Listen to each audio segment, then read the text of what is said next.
இறை இயேசுவில் பிரியமுள்ள மாதா தொலைக்காட்சியின் அனைத்து நிகழ்ச்சிகளையும் ஆவலோடு பார்த்து கொண்டிருக்கிற அன்பு நேயர்கள் அனைவருக்கும் இனிய இரவு வணக்கம். இந்த நாள் உங்களுக்கு ஒரு இனிய நாளாக அமைந்திருக்கும் என்று நினைக்கிறேன். இன்றும் ஓர் அருமையான சிந்தனையைத்தான் நான் உங்களோடு பகிர்ந்து கொள்ள ஆசைப்படுகிறேன். கடவுளால் படைக்கப்பட்ட இந்த உலகத்தில் பலதரப்பட்ட மக்கள் வாழ்ந்து கொண்டிருக்கிறார்கள். நமது கலாச்சாரம், பண்பாடு, மொழி அனைத்துமே வித்தியாசமானது. அனைத்தும் வித்தியாசமாக இருந்தாலும் நாம் நமது தாய் நாட்டை நேசிக்க வேண்டும். தாயின் கருவில் நாம் உருவாகவில்லை என்றால் இந்த உலகில் நாம் பிறந்திருக்க வாய்ப்பில்லை. அதேபோல்தான் தாய்மொழி இல்லாமல் நம் உணர்வுகளும் இல்லை என்பதை புரிந்து கொள்ள வேண்டும். மொழி என்பது நம் அனைவரையும் இணைக்கும் பாலம். நம் வாழ்க்கை பயணத்தில் செல்லும் இடங்களிலெல்லாம் நாம் பல வகையான மொழிகளை கற்றாலும் இறுதி வரை நம் உணர்வோடு கலந்திருப்பது நம் தாய்மொழியாகத்தான் இருக்கும் என்பதை யாராலும் மறுக்க முடியாது. அப்படியே மறுத்தால் அவன் தன் நாட்டின் மீது பற்றில்லாமல் வாழ்கிறான் என்றுதான் சொல்ல வேண்டும். தமிழுக்கு அமுதென்று பேர், அந்த தமிழ் இன்ப தமிழ் எங்கள் உயிருக்கு நேர் என்றார் பாரதிதாசன். தன் பெயரை தன் மொழியோடு அடையாளப்படுத்தி கொண்ட கூட்டம் தமிழர்கள் என்பதில் சிறிதும் சந்தேகமில்லை. ஒரு சமயம் காந்தியடிகளுக்கு திருக்குறள் ஒன்று கிடைத்த போது அதை தனது மொழியில் மொழிபெயர்த்து படித்து பார்த்து வியந்து, நீதி வழிகளை கூற தமிழில் இப்படி ஓர் அற்புதமான நூலா என்று ஆச்சரியப்பட்டவர், இன்னொரு பிறப்பு ஒன்று உண்டென்றால் நான் தமிழ்நாட்டில் பிறக்க வேண்டும், அதிலும் நான் தமிழ் கற்று திருக்குறளை தமிழில் படிக்க வேண்டும் என்று கூறினாராம். ஆக தமிழின் மகத்துவம் காந்திக்கும் தெரிந்திருந்தது. ஆங்கிலேயர்கள் நம்மை ஆட்சி செய்த போது ஆங்கில மொழி கூட நம்மை ஆட்சி செய்தது என்றே கூறலாம். மற்றவர்கள் நம்மை ஆட்சி செய்ய நாம் அனுமதிக்காதவாறு பார்த்து கொள்வோம். கடந்த நூற்றாண்டின் மிக கொடூரமான சர்வாதிகாரியான நாஜி ஹிட்லர் யூதர்களை அழிக்க வேண்டும் என்று முடிவெடுத்து என்னவெல்லாம் செய்தார் என்பதெல்லாம் ஒரு புறம் இருக்க, ஒரு முறை அவர் தன் நாட்டு அறிஞர்களை கூப்பிட்டு ஆலோசனை கேட்டார். அதற்கு அவர்கள், நீ குண்டு போட்டு வேதியியல் ரசாயனத்தை பயன்படுத்தி உன்னால் யூதர்களை அழிக்க முடியாது, மாறாக அந்த இனத்தை அழிக்க வேண்டுமென்றால் யூத மொழியை அழித்துவிடு, அந்த இனம் தன்னால் அழிந்து போகும் என்று சொன்னார்களாம். மொழியின் முக்கியத்துவத்தை நம்மால் இங்கு நன்கு அறிந்து கொள்ள முடிகிறது. எனவே நாம் நமது தாய்மொழியை காக்க நம்மால் முடிந்த முயற்சிகளை மேற்கொள்வோம். இன்றைய தினத்தை எடுத்துக்கொள்வோம். இந்த நாள் முழுவதும் நாம் நமது தாய்மொழிக்கு முக்கியத்துவம் கொடுத்து வாழ்ந்தோமா என்று யோசித்து பார்ப்போம். மேலும் இந்த நாளில் நமது செயல்பாடுகள் எப்படிப்பட்டதாக இருந்தது என்று நம்மையே நாம் கேட்டு பார்ப்போம்.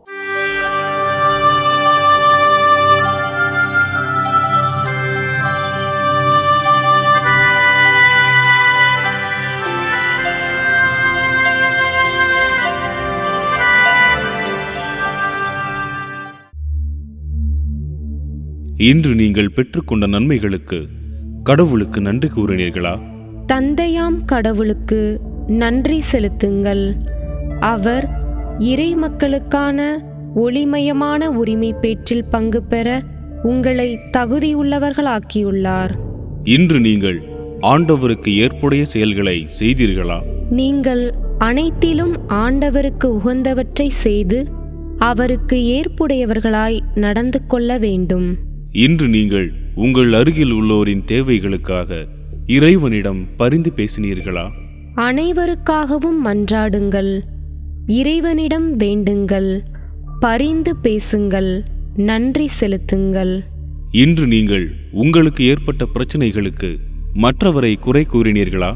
நாம் இன்று இப்படி இருப்பதற்கு நாமே பொறுப்பு. இனி எப்படி இருக்க வேண்டும் என்று விரும்புகிறோமோ அப்படி நம்மை செய்து கொள்வதற்கான ஆற்றலும் நம்மிடமே உள்ளது. இன்று நீங்கள் நீதிக்காக போராடிய நேர்மையாளரை குற்றவாளி என தீர்ப்பளித்து செயல்பட்டீர்களா? நேர்மையானவரை குற்றவாளி என தீர்ப்பளித்து கொலை செய்தீர்கள். ஆனால் அவர் உங்களை எதிர்த்து நிற்கவில்லை. இன்று நாம் எப்படிப்பட்ட செயல்களை செய்திருக்கிறோம் என்று நம்மையே நாம் திரும்பி பார்த்த வேளையில் பல செயல்கள் இறைவனுக்கு ஏற்புடையதாக இருந்தாலும் சில செயல்கள் இறைவனுக்கு எதிராகவும் அமைந்திருக்கும். அத்தகைய தருணங்களுக்காக மனம் வருந்தி மன்னிப்பு கேட்டு மனத்துயர் மன்றாட்டை ஜெபிப்போம்.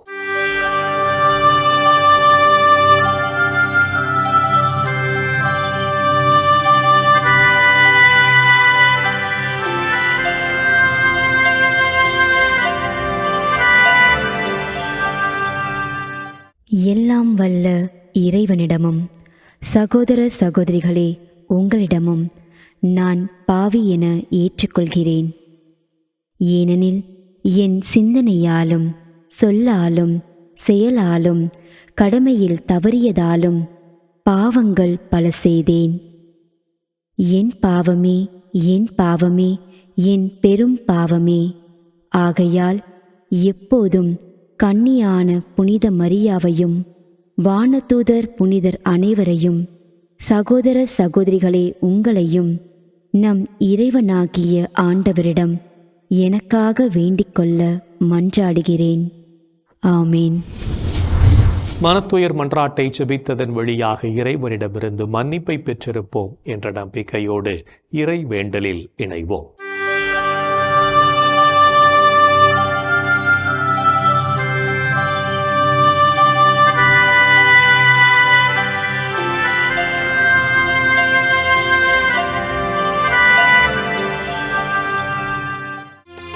இறைவா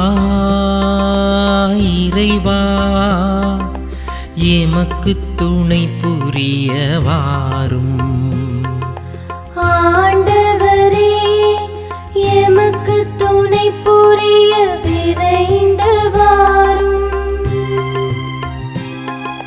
தந்தைக்கும் மகனுக்கும் தூய ஆவியார்க்கும் மாட்சி உண்டாவதாக. தொடக்கத்தில் இருந்தது போல் இப்பொழுதும் எப்பொழுதும் என்றென்றும் இருப்பதாக. ஆமென்.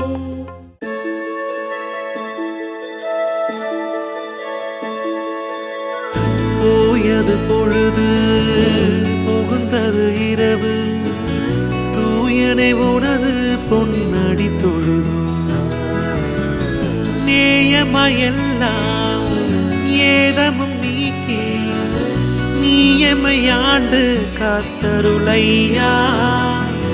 கனவுகள் துயில் வழி காணுதல் வேண்டாம், கனவிருள் பூதமும் கண்ணுரல் வேண்டாம்.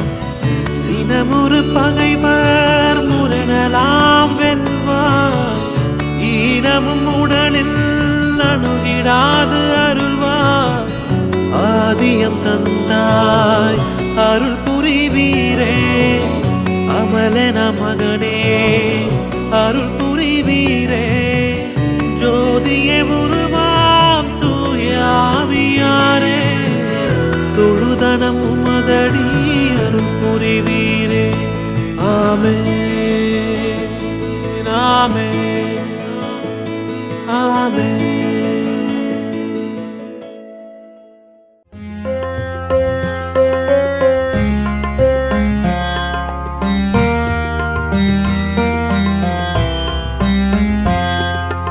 என்னிடம் இருந்து உமது முகத்தை மறைத்துக் கொள்ளாதேயும். ஏனெனில் நான் உம்மீது நம்பிக்கை வைத்துள்ளே. என்னிடமிருந்து உமது முகத்தை மறைத்துக் கொள்ளாதேயும். ஏனெனில் நான் உம்மீது நம்பிக்கை வைத்துள்ளேன். ஆண்டவரே என் மன்றாட்டை கேட்டருளும். நீர் நம்பிக்கைக்கு உரியவராயிருப்பதால் உமது இரக்கத்திற்காக நான் எழுப்பும் மன்றாட்டுக்கு செவிசாய்த்தருளும். உமது நீதியின்படி எனக்கு பதில் தாரும். தண்டனை தீர்ப்புக்கு உம்மடியானை இழுக்காதேயும். ஏனெனில் உயிர் வாழ்வோர் எவரும் உமது திருமுன் நீதிமான் இல்லை. எதிரி என்னை துரத்தினான், என்னை தரையிலிட்டு நசுக்கினான். என்றோ இறந்தொழிந்தவர்களைப் போல் என்னை இருட்டில் கிடக்கச் செய்தான். எனவே என்னுள்ளே என் மனம் முடங்கிப் போயிற்று. என் உள்ளம் எனக்குள் சோர்ந்து போயிற்று. பண்டைய நாள்களை நான் நினைத்துக் கொள்கின்றேன். உம் செயல்கள் அனைத்தையும் குறித்து சிந்தனை செய்கின்றேன். உம் கைவினைகளைப் பற்றி ஆழ்ந்து சிந்திக்கின்றேன். உம்மை நோக்கி என் கைகளை உயர்த்துகின்றேன். வறண்ட நிலம் நீருக்காக தவிப்பது போல் என் உயிர் உமக்காக தவிக்கின்றது.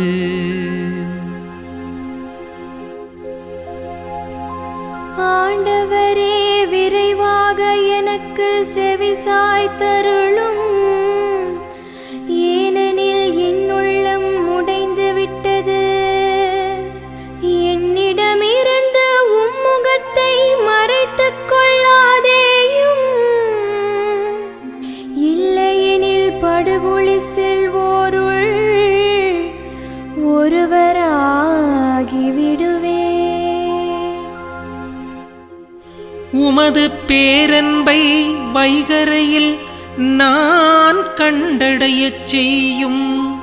ஏனெனில் உம்மீது நம்பிக்கை வைத்துள்ளேன். நான் நடக்க வேண்டிய அந்த வழியை எனக்கு காட்டியருளும். ஏனெனில் உம்மை நோக்கி என் உள்ளத்தை உயர்த்துகின்றேன். ஆண்டவரே, என் எதிரிகளிடமிருந்து என்னை விடுவித்தருளும். நான் உம்மிடம் தஞ்சம் புகுந்துள்ளேன். திருவுள்ளத்தை நிறைவேற்ற எனக்கு கற்பித்தருளும். ஏனெனில் நீரே என் கடவுள். உமது நலமிகு ஆவி என்னை செம்மையான வழியில் நடத்துவதாக. ஆண்டவரே, உமது பெயரின் பொருட்டு என் உயிரை காத்தருளும். உமது நீதியின் பொருட்டு என்னை நெருக்கடியினின்று விடுவித்தருளும். தந்தைக்கும் மகனுக்கும் தூய ஆவியார்க்கும் மாட்சி உண்டாவதாக. தொடக்கத்தில் இருந்தது போல் இப்பொழுதும் எப்பொழுதும் என்றென்றும் இருப்பதாக. ஆமென். என்னிடம் இருந்து உமது முகத்தை மறைத்துக் கொள்ளாதேயும். ஏனெனில் நான் உம்மீது நம்பிக்கை நம்பிக்கை வைத்துள்ளே. என்னிடமிருந்து உமது முகத்தை மறைத்துக் கொள்ளாதேயும். ஏனெனில் நான் உம்மீது நம்பிக்கை வைத்துள்ளேன். இறைவனின் உடனிருப்பு இந்த இரவு பொழுதிலும் நம்மை பாதுகாத்து வழிநடத்தும் என்ற நம்பிக்கையை இறை வேண்டலின் வழியாக பெற்றுக்கொண்ட நாம் இப்போது நாளைய நற்செய்தி வாசகத்திற்கு செவிமடுப்போம்.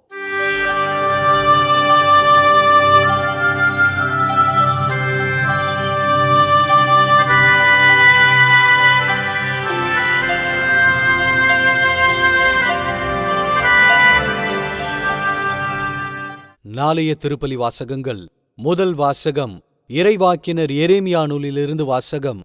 அதிகாரம் 31, இறை வார்த்தைகள் 1 முதல் 7 முடிய. பதிலுரை பாடல். எரேமியா 31, இறை வார்த்தைகள் 10 முதல் 13 முடிய.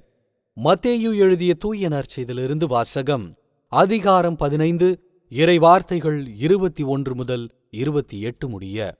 அக்காலத்தில் இயேசு தீர், சீதோன் ஆகிய பகுதிகளை நோக்கிச் சென்றார். அவற்றின் எல்லைப் பகுதியில் வாழ்ந்து வந்த கானானிய பெண் ஒருவர் அவரிடம் வந்து, ஐயா, தாவீதின் மகனே, எனக்கு இரங்கும். என் மகள் பேய் பிடித்து கடுமையாய் பாதிக்கப்பட்டிருக்கிறாள் என்று கதறினார். ஆனால் இயேசு அவரிடம் ஒரு வார்த்தை கூட மறுமொழியாக சொல்லவில்லை.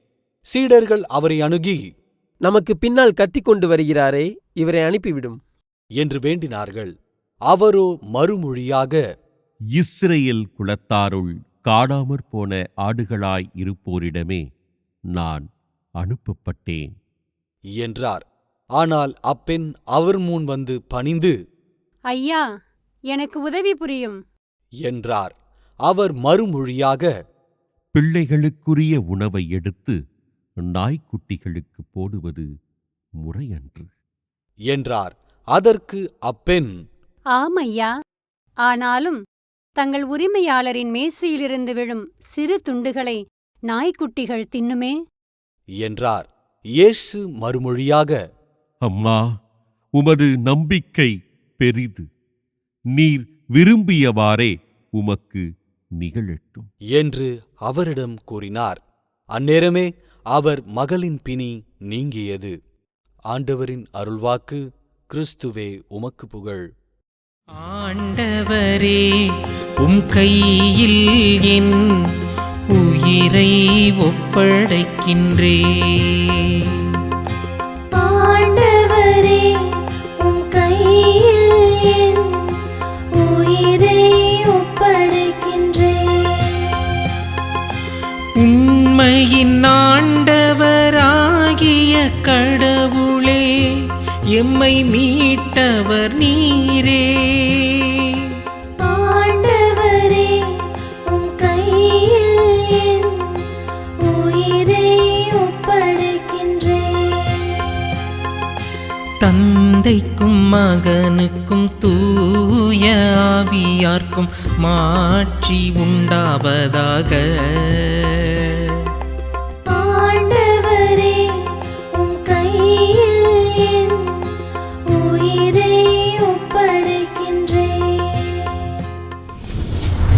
நம் வாழ்வில் வரும் துன்பங்களை ஆண்டவருக்காக முழு மனதுடன் ஏற்று வாழவும், அவர் நமக்கு தரும் மீட்பை உணர்ந்து கொள்ளவும் அழைப்பு விடுக்கும் இயேசுவின் குரலுக்கு செவிமடுத்து வாழ்வோம் என்ற சிந்தனையோடு சிமியோன் பாடலில் இணைவோம்.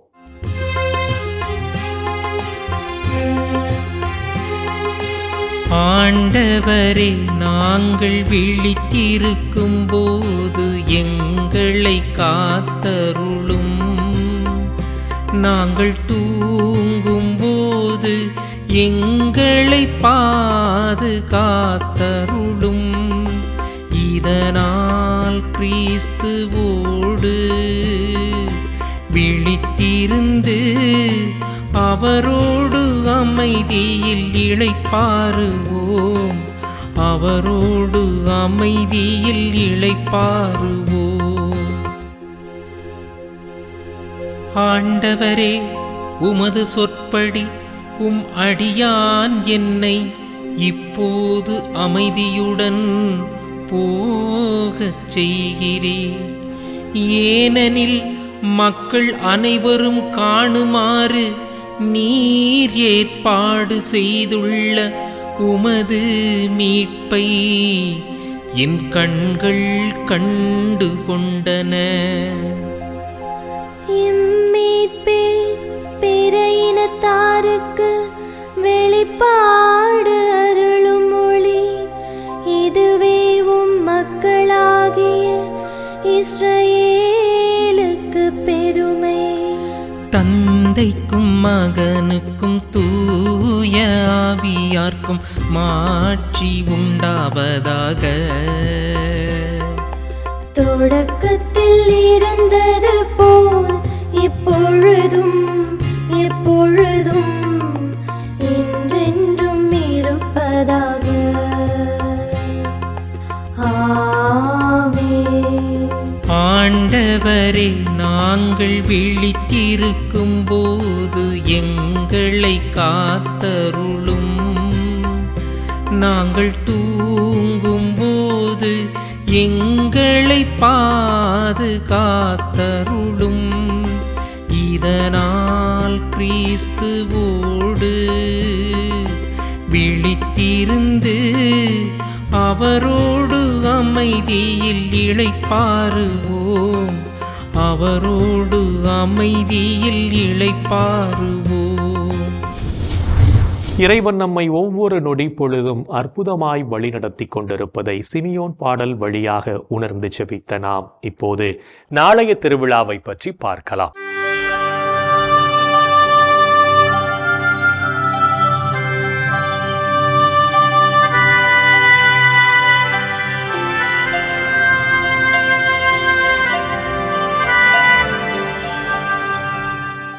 ஆகஸ்ட் 5 புனித பனிமயமாதா திருவிழா.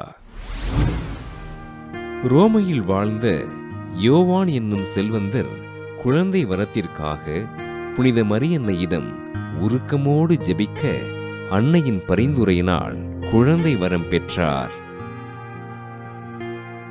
செல்வந்தரான யோவானுக்கு கிபி 352 ஆண்டு ஆகஸ்ட் 5 கனவில் காட்சியளித்த மரியன்னை அருகில் இருந்த மலையில் பனி உறைந்திருக்கும் இடத்தில் ஆலயம் எழுப்பும்படி கேட்டுக்கொண்டார்.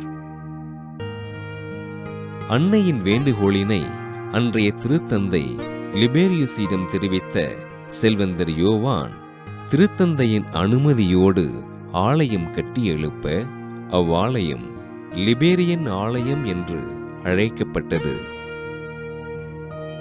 கிபி 431 ரோமை நகரில் கூடிய திருச்சங்கம் புனித மரியன்னையினை இறைவனின் தாய் என்று உறுதியோடு அறிக்கையிட அவ்வாண்டு முதல் இவ்வாலயமானது மரியன்னை பேராலயம் என்று அழைக்கப்பட்டது. இப்புனிதமான பேராலயம் மரியன்னைக்கு அர்ப்பணிக்கப்பட்ட தினத்தினை திருநாளாக அறிவித்த திருத்தந்தை 5ஆம் பத்திநாதர் இந்த புனிதமான தினத்தினை கிபி 1568 கத்தோலிக்க திருவழிபாட்டு நாட்குறிப்பில் இணைத்தார். உலகில் உள்ள கத்தோலிக்க ஆலயங்களின் தாய் ஆலயமாக அமைந்திருக்கும் இப்புனிதமான ஆலயத்திற்கு உலகின் பல்வேறு பகுதிகளிலிருந்து மக்கள் வருகை தந்து அன்னையின் அருளினை அனுதினமும் பெற்று செல்கிறார்கள். புனித மரியன்னையின் கட்டளையின்படி பனி சூழ்ந்திருந்த இடத்தில் இவ்வாலயம் கட்டி எழுப்பப்பட்டதால் திருத்தந்தை 15ஆம் பெனடிக்ட் கிபி 1741 பனிமயமாதா பேராலயம் என்று பெயர் சூட்டினார். புனித பனிமயமாதா திருவிழாவினை கொண்டாடுகின்ற நாம் நமது துன்பங்கள் அனைத்தும் பனிபோல் விலகும்படியாக புனித மரியன்னையிடம் உருக்கமோடு ஜெபிப்போம். நாளைய தினம் நாம் ஏதாவது ஒரு இரக்கச் செயலில் ஈடுபடுவோம். என் அன்பு சகோதர சகோதரிகளே, கடவுளுடைய மாபெரும் பராமரிப்பை நாம் எண்ணி பார்த்து அவரை நாம் போற்றி புகழ்வோம். இந்த நாளில் எத்தனை வகையான நன்மைகளை கடவுள் நமக்கு செய்திருக்கிறார். அப்படிப்பட்ட ஆண்டவரை நாம் வாழ்த்தி துதிப்போம். நமது நாட்டு தலைவர்களை நாம் எண்ணி பார்த்து அவர்களுக்காக சிறப்பாக ஜெபிப்போமா? எங்கள் அன்பே உருவான இயேசு ஆண்டவரே, அற்புதமான தலைவரே, மக்களுக்காய் நீர் உண்மையே முழுமையாக கொடுத்த தியாகத்தின் தலைவராய் நீர் இருக்கிறேன். ஆம் ஆண்டவரே, எங்களது தலைவர்கள் எல்லாம் மக்களுக்காக தங்களை அர்ப்பணிக்கக்கூடிய, மக்களுடைய தேவைகளை அறிந்து அவர்களுக்காய் எல்லா காரியங்களையும் செய்யக்கூடிய அற்புதமான தியாகம் நிறைந்த நல்ல தலைவர்களை நீர் எங்களுக்கு தாரும். எங்களது தலைவர்களை உமது ஆவியுடைய கொடைகளால் நீர் நிரப்பி ஆசீர்வதித்தருளும். அவர்கள் ஒவ்வொரு நாளும் மக்களை குறித்து கவலை கொண்டு எல்லா காரியங்களையும் நேர்மையோடும் அன்போடும் நியாயத்தோடும் மனித நேயத்தோடும் செயல்படுத்த தேவையான எல்லா வரங்களையும் கொடுத்தருளும். எங்கள் அன்பு அன்னையே, ஆரோக்கிய தாயே, எங்களது தலைவர்களுக்காய் பரிந்து பேசுங்கள் அம்மா. இந்த ஜெபங்களை எங்கள் ஆண்டவராகிய இயேசுவே உமது வல்லமையான திருநாமத்தின் வழியாய் இவை கெஞ்சி மன்றாடுகிறோம். ஆமென். என்று வாழும் உயிருள்ள இறைவன் தந்தை, மகன், தூய ஆவியார் நாம் அனைவரையும் நிறைவாக ஆசீர்வதிப்பாராக. ஆமென். இந்த ஜெபத்தின் வழியாக இறை அருளும் ஆசீரும் நம் மீது நிறைவாக பொழியப்பட்டிருப்பதை உணர்ந்திருப்போம். இறை ஆற்றலும் வல்லமையும் என்றும் நம்மில் தங்கும். அன்னை மரியாவும் நமக்கு உதவிகள் செய்வார் என்ற நம்பிக்கையோடு அவரின் துணை வேண்டி இந்த நிகழ்வை நிறைவு செய்யலாம். Good night.